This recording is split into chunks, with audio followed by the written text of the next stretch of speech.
Students, आज हम करेंगे बेसिसिटी ऑफ एलिफेटिक एमाइंस। इसमें हम पढ़ेंगे कि एलिफेटिक एमाइंस जो हैं वो बहुत स्ट्रॉन्ग बेसिस हैं इन कंपैरिजन टू एमोनिया। तो इसमें अगर हम कंपैरिजन करें एमोनिया को primary amine, secondary amine, tertiary amine के साथ में, तो ये हमें क्या पता चल रहा है कि एमोनिया के अंदर तो कोई भी एल्काइल ग्रुप नहीं है, ठीक है। और प्राइमरी एमाइन के अंदर एक एल्काइल ग्रुप प्रेजेंट है स्टूडेंट्स, सेकेंडरी एमाइन के अंदर दो एल्काइल ग्रुप्स प्रेजेंट हैं, और टर्शरी एमाइन के अंदर जो है 3 एल्काइल ग्रुप्स प्रेजेंट हैं। Alkyl group electron donating group होते हैं, तो जितने ज़्यादा एल्काइल ग्रुप इंक्रीज होंगे उतने ही इलेक्ट्रॉन डेंसिटी नाइट्रोजन पर बढ़ जाएगी, ठीक है। इलेक्ट्रॉन डेंसिटी जब नाइट्रोजन पर इंक्रीज होगी स्टूडेंट्स, इससे क्या होगा, वो और ज़्यादा डोनेट कर सकते हैं, lone pair of electrons easily donate कर सकते हैं इन कंपैरिजन टू एमोनिया। तो हमारे पास में यहाँ पर एलिफेटिक एमाइंस जो है वो स्ट्रॉन्गर बेसिस होंगे इन कंपैरिजन टू एमोनिया, ठीक है। समझ में आ गया। प्राइमरी, सेकेंडरी, टर्शरी में टर्शरी एमाइन जो है सबसे ज़्यादा स्ट्रॉन्ग होगा, फिर सेकेंडरी एमाइन, फिर प्राइमरी एमाइन और उसके बाद एमोनिया। अब अगर हम देखें कि एक्वस सॉल्यूशन के अंदर जो है यहाँ पर बेसिसिटी जो है इस तरह से वेरी नहीं करती, ठीक है। ये जो है हमारा ऑर्डर हमने यहाँ पर पढ़ा है। अब लेकिन अगर हम देखें कि एक्चुअली जो है अगर हम सॉल्यूशन में बेसिसिटी को कंपेयर करें तो इस तरीके से वो वेरी नहीं करती है। कैसे वेरी करती है तो हम ये पढ़ेंगे रीजंस के साथ में। एग्जाम्पल देखें, यहाँ पर सेकेंडरी एमाइन है, ये प्राइमरी एमाइन है, ये टर्शरी एमाइन है, और ये यहाँ पर एमोनिया लिया है हमने, ठीक है। तो इसके अंदर अगर हम मिथाइल ग्रुप ले रहे हैं सेकेंडरी एमाइन में, तो इस तरह का मिथाइल ग्रुप लेने पर सेकेंडरी, प्राइमरी और टर्शरी के अंदर ये ऑर्डर रहेगा।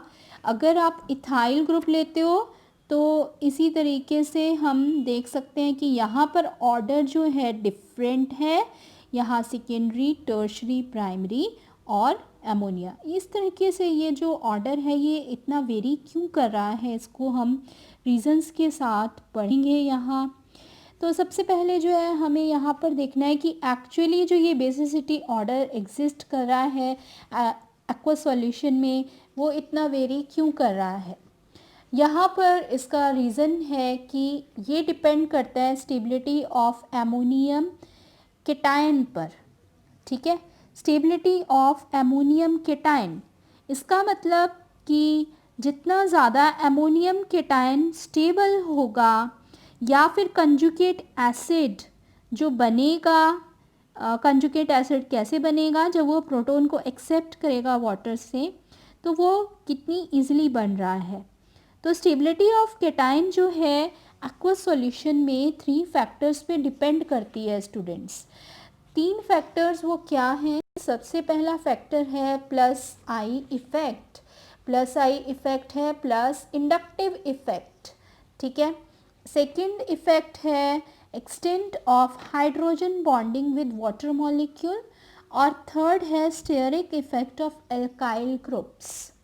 अब यहाँ पर हम फर्स्ट फैक्टर को पढ़ेंगे और उसके अकॉर्डिंग जो ऑर्डर हमारा बनता है उसको अरेंज करेंगे। तो फर्स्ट फैक्टर के अकॉर्डिंग जो कि हमारा है प्लस आई इफ़ेक्ट, इसके अकॉर्डिंग अगर हम देखें तो यहाँ पर हमारा ऑर्डर क्या होना चाहिए, tertiary, then secondary, then primary. अब ऐसा ऑर्डर क्यों हुआ, क्योंकि हमने अभी पढ़ा है कि जैसे जैसे अल्काइल ग्रुप्स का नंबर इंक्रीज करता है उससे क्या होता है, dispersal of positive charge on the ammonium cation. Ammonium cation जो बनेगा उस केटायन का पॉजिटिव चार्ज का डिस्पर्सल होगा। तो जितने अल्काइल ग्रुप्स होंगे उतने ही ज़्यादा पॉजिटिव चार्ज का डिस्पर्सल होगा, और इस वजह से स्टेबिलिटी बढ़ेगी। तो टर्शरी एमाइंस जो हैं स्टूडेंट्स वो सबसे ज़्यादा स्टेबल यहाँ पर होंगे, उसके बाद सेकेंडरी, फिर प्राइमरी। सबसे ज़्यादा मतलब बेसिक जो हैं वो अपनी बेसिसिटी यहाँ पर टर्शरी एमाइंस शो करेंगे। तो इस तरीके से यहाँ पर ये इसका ऑर्डर हमें समझ आ रहा है प्लस आई इफ़ेक्ट से। सेकंड जो है हमने यहाँ पर पढ़ना है स्टूडेंट्स, वो है हमारा हाइड्रोजन बॉन्डिंग। हाइड्रोजन बॉन्डिंग कितनी हो रही है, extent of hydrogen bonding with water molecule. ठीक है, वाटर मॉलिक्यूल लेने के बाद हमें वाटर से H पॉजिटिव और OH निगेटिव आयन मिलता है।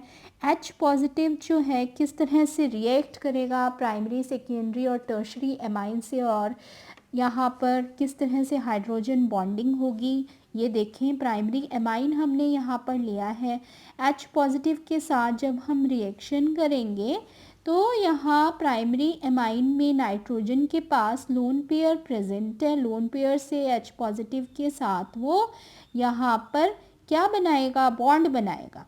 ठीक है, अब यहाँ पर बेसिकली 3 हाइड्रोजन हो गए हैं और तीनों हाइड्रोजन्स की कैपेसिटी है वाटर के साथ में हाइड्रोजन बॉन्ड बनाने की। और हमें पता है वाटर में ऑक्सीजन इलेक्ट्रोनेगेटिव एटम और इसका जो हमने एमाइन लिया है हाइड्रोजन, हाइड्रोजन और इलेक्ट्रोनेगेटिव एटम यानी ऑक्सीजन के बीच में यहाँ पर जब हाइड्रोजन बॉन्ड बनेगा तो वो हमारा स्टेबिलिटी को बढ़ाएगा। जितने ज़्यादा नंबर ऑफ हाइड्रोजन बॉन्ड्स होंगे उतनी ही स्टेबिलिटी बढ़ेगी।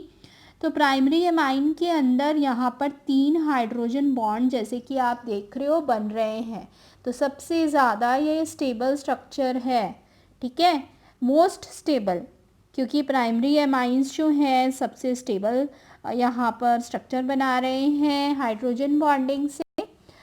और अगर हम देखें स्टूडेंट्स सेकेंडरी एमाइन को, ठीक है, सेकेंडरी और टर्शरी एमाइंस को अगर हम देखें कि वो हाइड्रोजन बॉन्डिंग कैसे करेंगे, तो यहाँ सेकेंडरी एमाइन के पास में क्योंकि 2 अल्काइल ग्रुप्स आ गए हैं और एक ही हाइड्रोजन जो डायरेक्टली अटैच है, लोन पेयर से एक H पॉजिटिव के साथ बॉन्ड बनाने पर यहाँ 2 हाइड्रोजन बॉन्ड बना सकता है। ये 2 हाइड्रोजन, 2 ऑक्सीजन एटम जो वाटर के हैं उनके साथ में 2 हाइड्रोजन बॉन्ड्स ये बना सकता है। लेकिन यहाँ पर नंबर ऑफ़ हाइड्रोजन बॉन्ड्स कम हो गए हैं students, number of hydrogen bond केवल 2 रह गए हैं, इसीलिए इसकी स्टेबिलिटी प्राइमरी एमाइन से कम होगी। ठीक है, और टर्शरी एमाइन में अगर हम देखें, टर्शरी एमाइन के अंदर यहाँ पर 3 एल्काइल ग्रुप नाइट्रोजन के साथ में प्रेजेंट हैं। नाइट्रोजन के पास जो लोन पेयर है वो H पॉजिटिव के साथ बॉन्ड बनाकर यहाँ केवल एक ही वाटर मॉलिक्यूल के ऑक्सीजन के साथ हाइड्रोजन बॉन्ड को बना सकता है। तो ये सबसे कम स्टेबल यहाँ टर्शरी एमाइन होगा, क्योंकि ये सबसे कम हाइड्रोजन बॉन्डिंग कर रहा है। ठीक है, लीस्ट स्टेबल होगा ये। तो इस वजह से हाइड्रोजन बॉन्डिंग के अकॉर्डिंग अगर हम कंपेयर करें तो हाइड्रोजन बॉन्डिंग के अकॉर्डिंग तो यहाँ पर हमारा ऑर्डर हो गया, प्राइमरी एमाइन सबसे ज़्यादा स्टेबल है यानी सबसे ज़्यादा बेसिसिटी शो करेंगे, उसके बाद सेकेंडरी एमाइंस है और फिर टर्शरी एमाइंस है। अब यहाँ पर हमने 2 फैक्टर्स तो पढ़ लिए। थर्ड है steric factor of alkyl groups.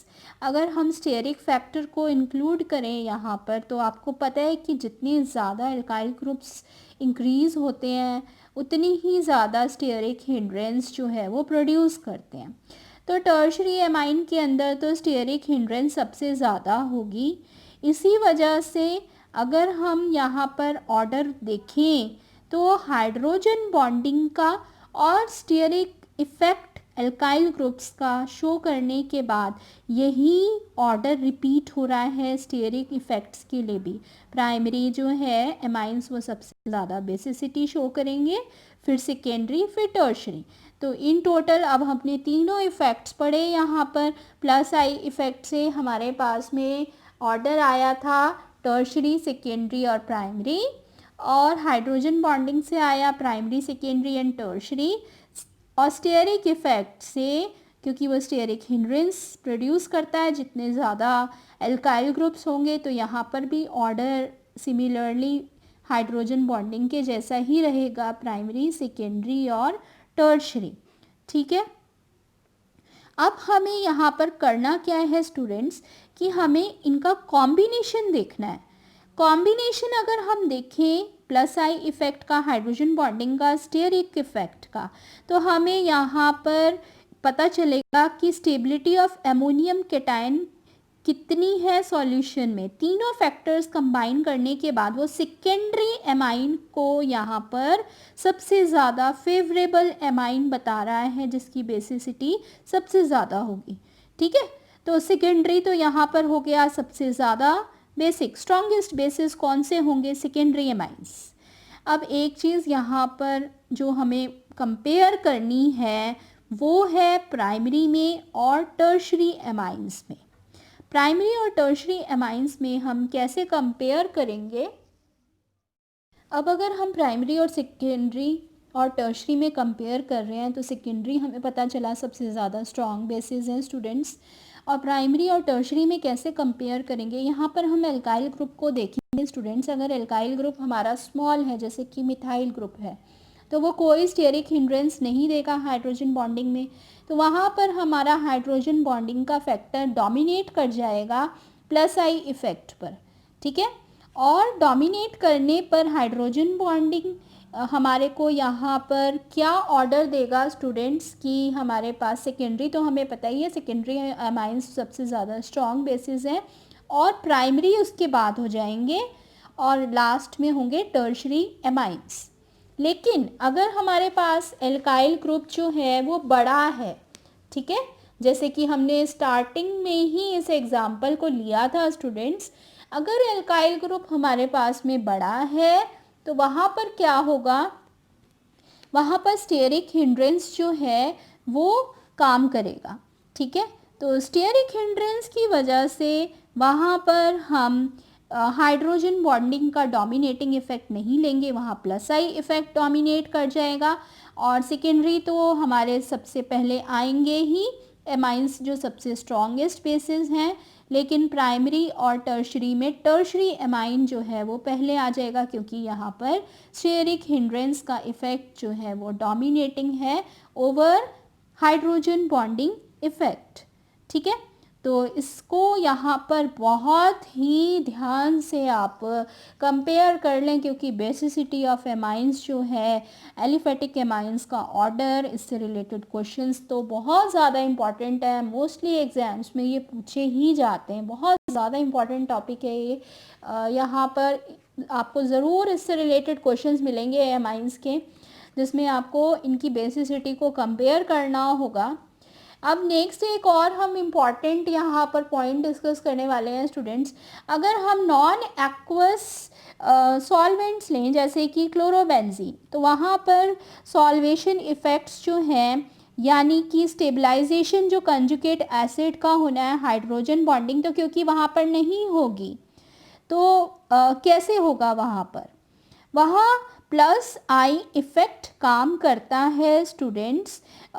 Plus I effect of alkyl groups वहाँ पर काम करता है, और केवल हमारे पास जो ऑर्डर है वो प्लस आई इफ़ेक्ट की वजह से वहाँ पर आएगा, जो कि इस तरीके से बनेगा। टर्शरी एमाइन सबसे ज़्यादा बेसिक है, उसके बाद सेकेंडरी एमाइंस, फिर प्राइमरी एमाइंस, उसके बाद एमोनिया। ठीक है, तो ये जो है हमने आज यहाँ पर बेसिसिटी ऑफ एलिफेटिक एमाइंस पढ़ा स्टूडेंट्स।